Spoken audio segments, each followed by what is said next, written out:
Assalamualaikum warahmatullahi wabarakatuh. Saya Rina Susiani, peserta Latsar CPNS 2022 dari Kabupaten Nganjuk, Angkatan 4, Kelompok 3, dengan Widya Iswara, DRA Bagas Julistiati Setiawan MSI.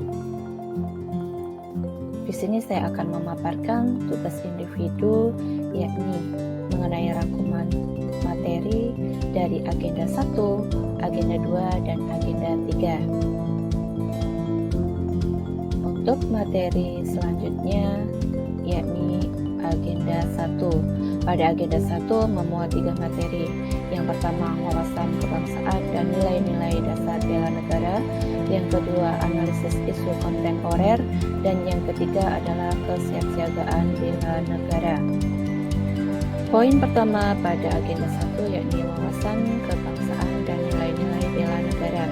Pengertian dari wawasan kebangsaan sendiri adalah cara pandang suatu bangsa mengenai diri dan ideologinya, serta cita-citanya yang diorientasikan untuk memperkokoh dan menjaga persatuan bangsa dan ketahanan bangsa.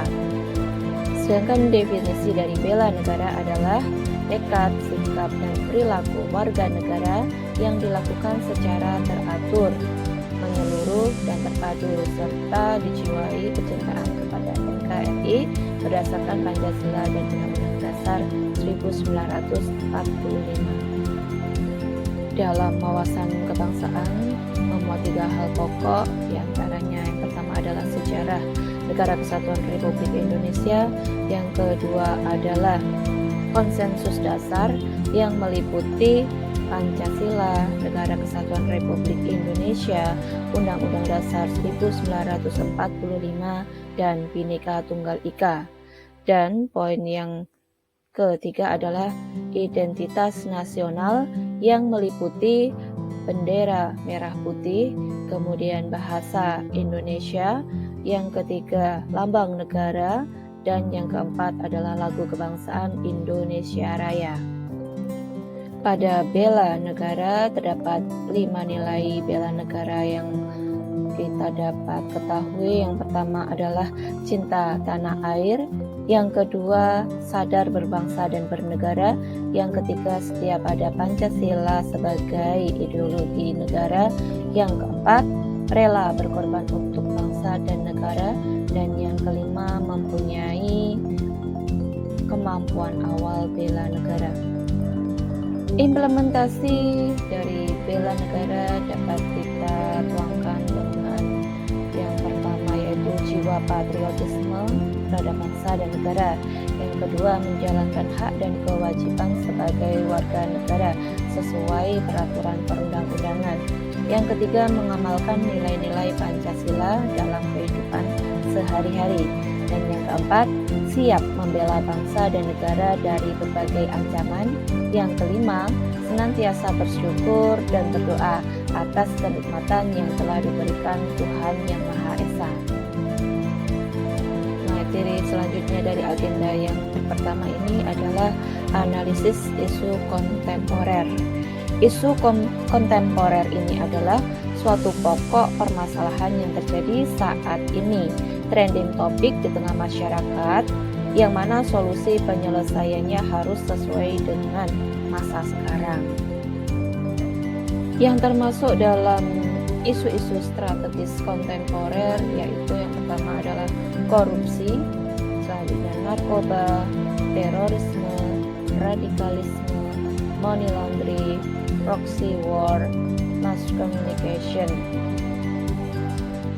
Kaitannya dengan isu kontemporer yakni konsep perubahan. Jadi perubahan itu mutlak, kita dipaksa untuk selalu ikut arus perubahan jika tidak ingin tertinggal. Konsep perubahan ini dipengaruhi oleh pengaruh lingkungan, diantaranya yakni individual, family, community, society, dan global. Dalam menyikapi pengaruh lingkungan, kita dapat atau kita bisa mendapatkan modal insani dari diri kita, yaitu diantaranya adalah intelektual, emosional, kemudian sosial, kesehatan fisik, dan ketabahan.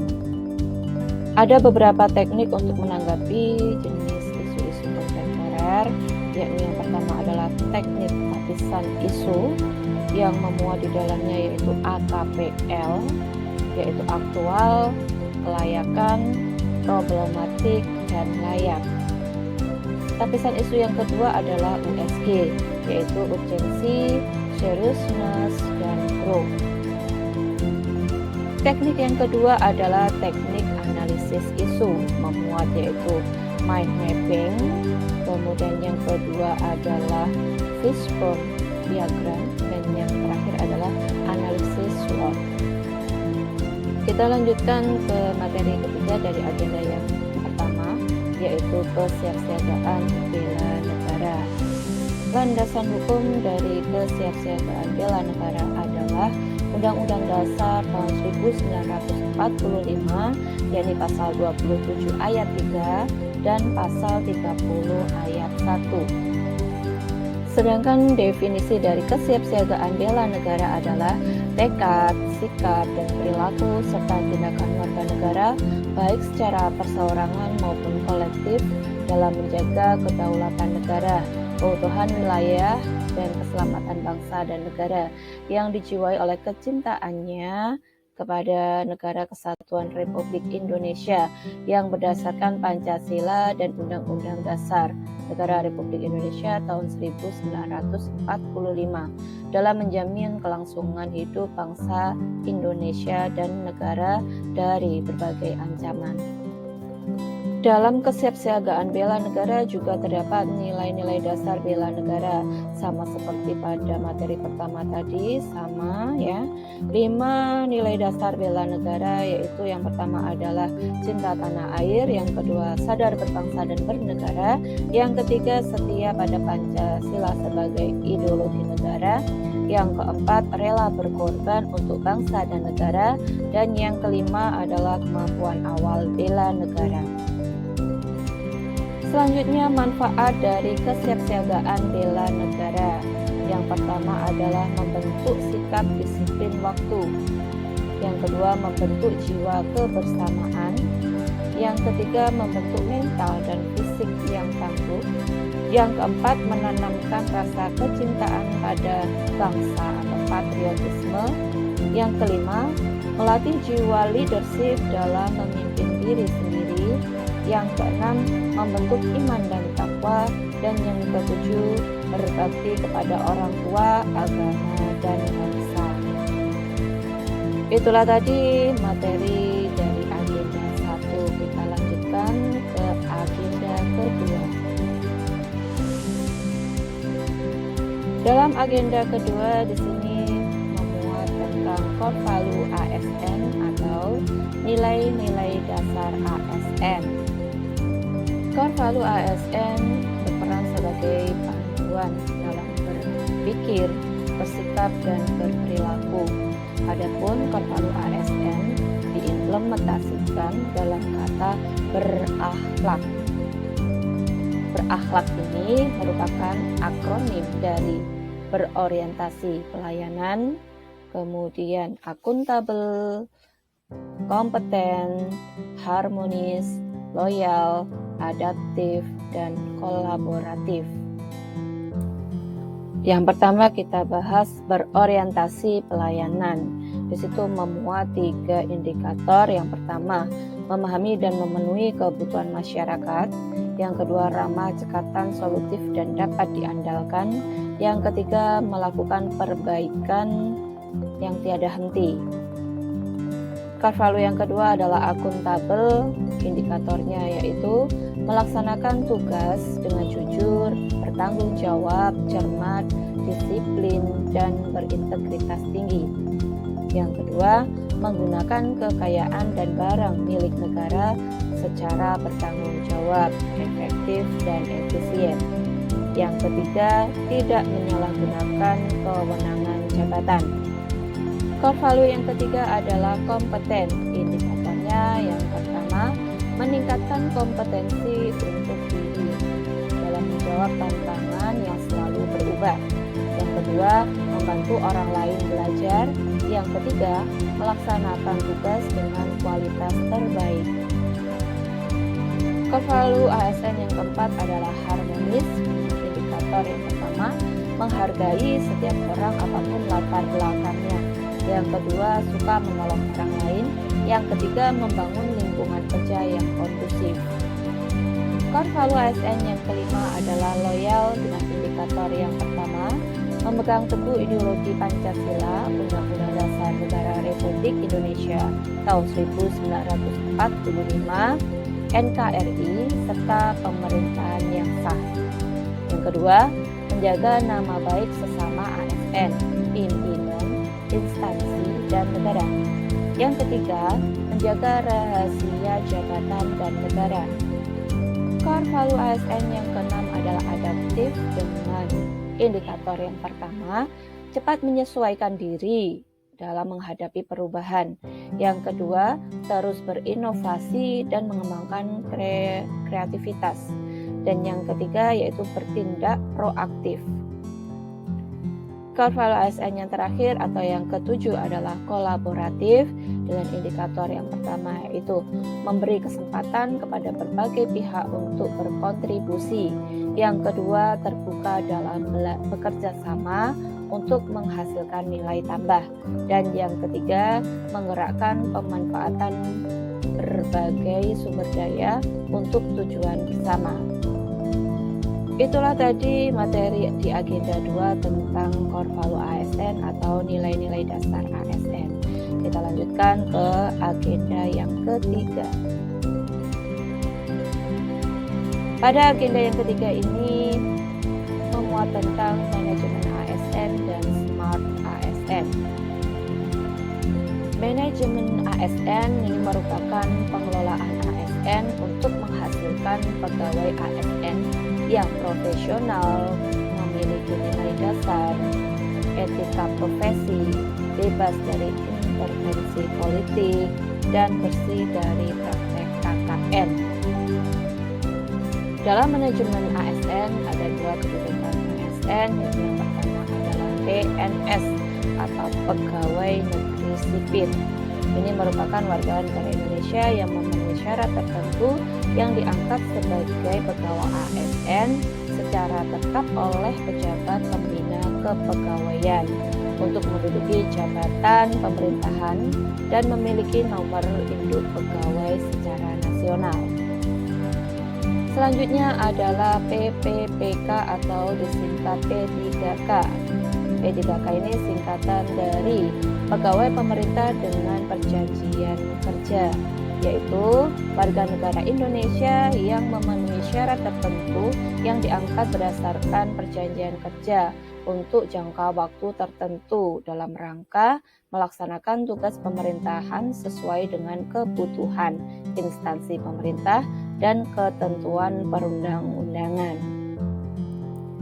Selanjutnya hak-hak ASN. Hak-hak ASN yakni yang pertama adalah mendapatkan gaji, kemudian yang kedua mendapat cuti, yang ketiga tunjangan, yang keempat perlindungan, yang kelima pengembangan kompetensi, yang keenam jaminan pensiun dan hari tua. Untuk jaminan pensiun dan hari tua hanya berlaku bagi PNS, sedangkan P3K tidak mendapatkan hak tersebut. Kita lanjutkan kewajiban ASN. Kewajiban ASN yaitu yang pertama, setia dan taat pada Pancasila, Undang-Undang Dasar 45, dan Negara Kesatuan Republik Indonesia. Yang kedua, menjaga persatuan dan kesatuan bangsa. Yang ketiga, melaksanakan kebijakan yang dirumuskan pejabat pemerintah yang berwenang. Yang keempat, menaati ketentuan peraturan perundang-undangan. Yang kelima, melaksanakan tugas kedinasan dengan penuh pengabdian, kejujuran, kesadaran, dan tanggung jawab. Yang kelima, menumbuhkan integritas dan keteladanan dalam sikap, perilaku, ucapan dan tindakan kepada setiap orang, baik di dalam maupun di luar kedinasan.